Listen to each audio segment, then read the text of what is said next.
pecados dele, acertar a vida dele, é o mérito dele. Mas porque ele está reclamando? Não, é assim, ele questiona. Por exemplo, eu vi um aqui que ele fala do torcedor do Flamengo de Manaus. Isso é uma das coisas mais bizarras que as pessoas falam, eu acho muito engraçado até. Ele fala ele fala, está aqui no Twitter da Rádio Granal. Vamos dizer que o torcedor de Manaus, que se diz flamenguista, já é um absurdo o cara falar isso, né? Quem é ele para dizer se o cara se diz flamenguista? Ele está lá, conhece um por um, para falar, não, o cara se diz flamenguista. Agora, o colorado que mora, por exemplo, na região de Cascavel, não é colorado. O Inter joga em Cascavel quando tem mando de campo vendido, né? Os clubes de fora levam para lá, que em Cascavel só tem Grenal, né? Naquela região ali, todo mundo torce pro Grêmio e pro Inter. Legal, beleza. Então esse cara não é colorado. Que nem o corintiano de Londrina, não é corintiano. Só os flamenguistas que são terceirizados. Tá de sacanagem, né? Isso é uma inveja desgraçada. É claro. E aí, galerinha rubro-negra, sejam muito bem-vindos a mais um vídeo aqui do canal. E no vídeo de hoje, nós vamos ter os comentaristas da Jovem Pan falando sobre o Flamengo, a vitória de ontem, aquele jogo duro, difícil, né? Sempre contra o Vasco, contra o Fluminense. São jogos difíceis, os caras parecem que vão dar a vida por esse jogo, parece que é o título da vida deles. Mas enfim, hoje nós temos o Flamengo sem laterais, um jogo cheio de falhas, né, de acordo com a análise de alguns comentaristas, e também, ao mesmo tempo, um jogo de progresso. Comenta aqui embaixo comigo se você concorda que o jogo foi cheio de falhas ou não, se o jogo teve algum tipo de evolução, algum progresso, se mostrou algum progresso na partida de ontem do Vitor Pereira, dos treinamentos, enfim. E também tem uma questãozinha aí difícil agora, porque a gente parece que vai ficar sem os laterais todos à disposição. Parece que a gente só tem um. E outra, não se esquece de deixar o seu like, de assinar o sino das notificações, de se inscrever no canal e compartilhar com seus amigos, sua turma de futebol, sua turma da escola, enfim. Enquanto você puder me ajudar, nós seremos muito gratos para a gente continuar criando esses conteúdos aqui para vocês e trazendo todos os dias essas novidades e esses programas, esses recortes do programa que você talvez não tenha tempo para assistir ao vivo. Beleza? Sem mais delongas, simbora pro vídeo. Mauro César Pereira. Flamengo vence o Vasco no primeiro jogo da semifinal do Campeonato Carioca. Agora, ainda mostra problemas, né, Mauro? Principalmente defensivos. O Flamengo teve ali alguns problemas defensivos nesse jogo contra o Vasco, mas minha forma de pensar, o principal ponto positivo, o Flamengo foi intenso o jogo inteiro. O Flamengo conseguiu atacar o jogo inteiro, o Flamengo conseguiu jogar o jogo inteiro. Não foi aquele Flamengo que ficou apático e cansado no segundo tempo, na minha opinião. E a Arrascaeta voltando a jogar o que ele pode jogar, né, Mauro? Primeiro assim, o jogo foi muito ruim, né, tecnicamente, né? Os gols, todos eles, assim, de falhas, algumas gravíssimas, né, dos dois lados, né? O primeiro gol, uma falha do Rodrigo Caio, dá um balão para dentro da própria área, né? O zagueiro do Vasco dando a bola pro Pedro. O Capasso lá perdendo a bola na saída pro Pedro. Mas, assim, tem aquela coisa da pressão do Pedro na saída de bola do Vasco. Como teve aquele gol do lado do Fla-Flu, também da pressão em cima do André por parte do Matheus França. O Flamengo está trabalhando mais fortemente esse tipo de situação, mas o erro foi um erro muito, muito básico do zagueiro, né? O primeiro gol também do Flamengo da Arrascaeta, o chute é bonito, mas a bola achei defensável, assim. Seria uma grande defesa, mas dá para defender, que a bola veio na direção do Léo Jardim, não foi no canto, no ângulo. E a rebatida, acho que do Puma Rodrigues para frente da área, né? O manual do zagueiro, não rebata para frente da área. Ele rebateu para frente da área, o cara pega na cara da bola. O gol também, o outro gol do Vasco lá, achei que o Thiago Maia erra, né? O gol do Alex Teixeira, ele permite que a bola chegue, em vez de se antecipar e na disputa vai para dentro do gol. E o último gol é uma vergonha, né? A bola, o Fabrício Bruno com 80 metros de altura se abaixa. O cara é grande aberto, se abaixa para cabecear. Foi em cima do Puma. Uma vergonha aquele gol. Quer dizer, os dois times erraram muito defensivamente, mas de fato o Flamengo jogou mais intensamente o jogo inteiro, o time estava melhor fisicamente, o Arrascaeta foi bem até o final. Mas nítido que tem ali um progresso nesse aspecto. Perdeu muitos gols, acho até que não foi o jogo que o Flamengo perdeu tantos gols. Agora, se você observar, por exemplo, no segundo tempo estava 3-2, o Flamengo está dentro do campo do Vasco. Continuava dentro do campo do Vasco. O Pedro perdeu uma chance num passo da Arrascaeta cara a cara com o goleiro, que fez uma grande defesa, o Léo Jardim. Então, assim, acho que foi uma partida ruim, com muitos erros defensivos, por isso muitos gols. Mas é isso, assim, as coisas vão aos poucos. Eu já falei aqui, é ilusão achar que de uma hora para outra o time vai funcionar perfeitamente, tanto um quanto o outro. Não vai ter nenhum defeito, pode ter uma melhor atuação defensiva, outra nem tanto. E esse trio de zagueiros está mudando muito, né? Agora, muita gente fala, não gosto de jogo com 3 zagueiros. Tá bom, o Flamengo tem um lateral hoje em condições de jogo. O Ayrton Lucas, porque o Felipe Luiz ainda está voltando de lesão, o Mateuzinho sofreu uma fratura ontem, vai ficar um tempo bom fora. O Varela está machucado, Então, ou jogadores da base ou um lateral. Se ele não põe 3 zagueiros, ele não pode colocar o Cebolinha de ala, numa linha de 4. O Cebolinha pode jogar como ala, como jogou ontem de novo, numa linha defensiva de 5, que ele é o ala esquerdo com 3 zagueiros. O Matheus França entrou na direita. Pode ser que jogue domingo o Matheus França. Se o Varela não tiver condições, que o Mateuzinho sofreu a fratura, e fez uma péssima partida, o Mateuzinho, inclusive, mas não tem nada a ver com a lesão dele, tomara que ele se recupere o quanto antes, ele talvez tenha que improvisar colocando outro jogador na direita ali, que não é da posição. O sistema de 3 zagueiros dá a ele essa possibilidade. Mas já teve 3 zagueiros com o Davi Luiz, com o Léo Pereira, que não jogaram ontem. Ontem foi o Pablo, Fabrício e o Rodrigo Caio. Então, isso também. Já teve 3 zagueiros com o Cleiton contra o Botafogo, virando lateral quando o time tinha a bola. Então, assim, são situações. Ele muda muito o time de um jogo para outro, que é uma coisa muito banal pelo mundo inteiro, que aqui é tratado como um absurdo. Contra o Fluminense é um adversário, é uma estratégia. Contra o Vasco é outro adversário, vai ter outro comportamento. O Vasco tinha a vantagem, foi outra estratégia. Eu achei o jogo do Vasco muito ruim também. Achei a partida do Vasco muito fraca, muito fraca.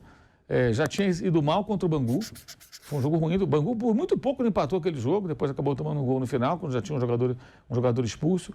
E achei ontem o jogo do Vasco um jogo bem fraco. Achei que o Flamengo foi melhor, mas não foi um jogo bom, não. Foi um jogo bem fraquinho, um jogo tecnicamente péssimo do ponto de vista defensivo. Os dois times um desastre. Então, mas a defesa do Flamengo não assusta? Porque a defesa do Flamengo, desde o começo da temporada... Acho até que não. Contra o Del Valle, o time não sofreu. Contra o Fluminense mesmo, teve a jogada do primeiro gol. Depois o Fluminense não criou praticamente nada. O segundo gol foi um lance de muita sorte. Agora, Palmeiras, Al Hilal, Al Ahly... Isso, mas no começo. Bem mal, mas é o começo, né? Estamos falando já de fevereiro, estamos já em março, chegando na metade do mês.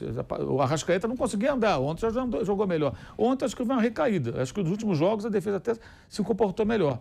Mas, assim, é um outro sistema de jogo. Esses problemas dos laterais... Ele revezando jogadores, trocando, até porque precisa fazer, né? Não tem jeito. Agora vai ter um pouco mais de tranquilidade para o jogo de domingo. O Vasco agora está obrigado a vencer. O jogo é 6 horas da tarde no domingo.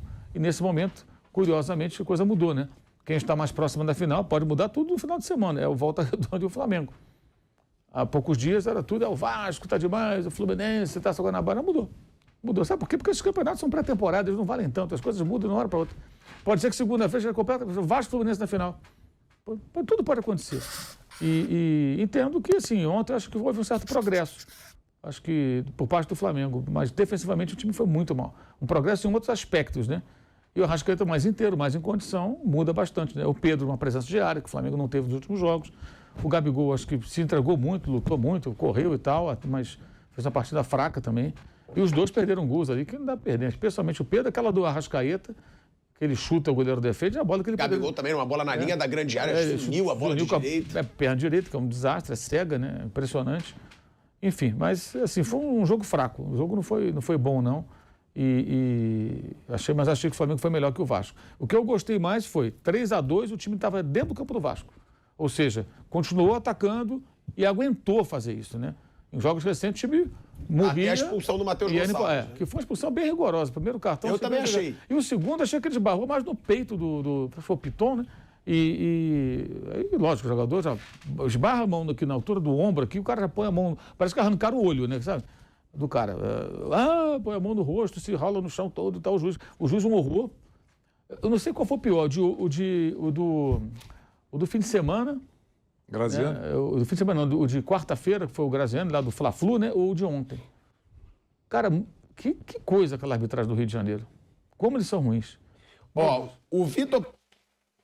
Galera, a expulsão do Matheus Gonçalves realmente foi ridícula. Eu não entendi nada na atitude do juiz. Nada.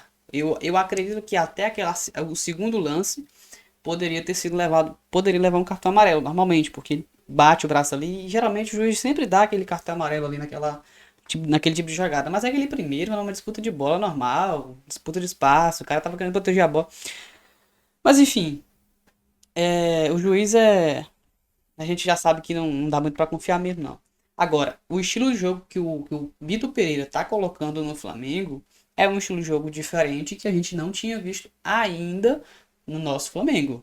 Eu lembro que eu tinha muita vontade de ver o Flamengo jogar assim, com 3 zagueiros, 5 meias e os 2 atacantes, né? E eu acredito que o Vitor Pereira está encontrando uma segunda alternativa, ou uma primeira alternativa, para usar o 4-4-2 ou outra formação como segunda, não sei, mas ele está diversificando o modo de jogar do Flamengo. Esse é um lado positivo. Claro que a gente não vai esperar dessa situação um milagre, uma devastação total contra os outros times, porque o futebol tá melhorando no Brasil, cara. Se você parar para perceber, para olhar, para observar, você vai perceber que os times estão se reforçando. A estratégia que o Flamengo utiliza de trazer jogadores da Europa e tal, tem alguns outros clubes que também estão aproveitando essa estratégia. Às vezes não vem da Europa, mas vem da Arábia, onde tem muito jogador brasileiro bom que tá por lá ainda para ganhar dinheiro, é claro. E quando tem um clube interessado de grande porte aqui no Brasil, os caras não botam muita dificuldade para vir porque gera um destaque, né? Tem toda essa questão. E os caras também estão se reforçando. O certo é que, na minha visão, o futebol brasileiro está crescendo. Tá mais difícil hoje em dia vencer, como o Flamengo venceu em 2019. Naquela época o futebol estava muito mais sucateado. Aqui o Flamengo era muito diferenciado a organização. Hoje já temos mais times organizados. Tem o Palmeiras, que se organizou também. Tem o Atlético Mineiro, que deu aquele vislumbre de bom futebol, né? Tem o Grêmio chegando aí. Eu acho que o Grêmio vai ser muito difícil. O próprio Fluminense também.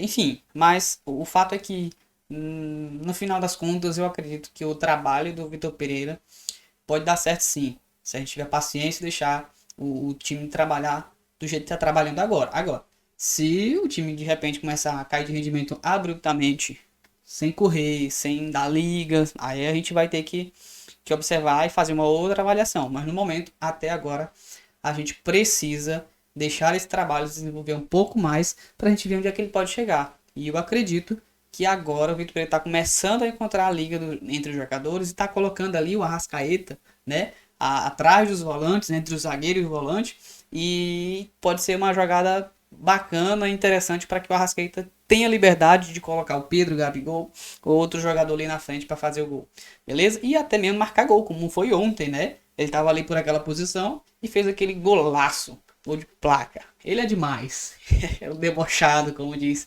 jornalista por aí. Beleza, pessoal? Não esquece de deixar o seu like, de se inscrever no canal, de ativar o sininho das notificações e compartilhar esse vídeo com seus amigos, tá? É muito importante para o crescimento do nosso canal, para a gente continuar criando conteúdo, fazendo esses recortes, para oferecer algum tipo de serviço a vocês aqui no YouTube, já que você talvez esteja assistindo esse vídeo por conta de não ter tempo para assistir ao vivo. Beleza? É isso, tamo junto e até o próximo vídeo.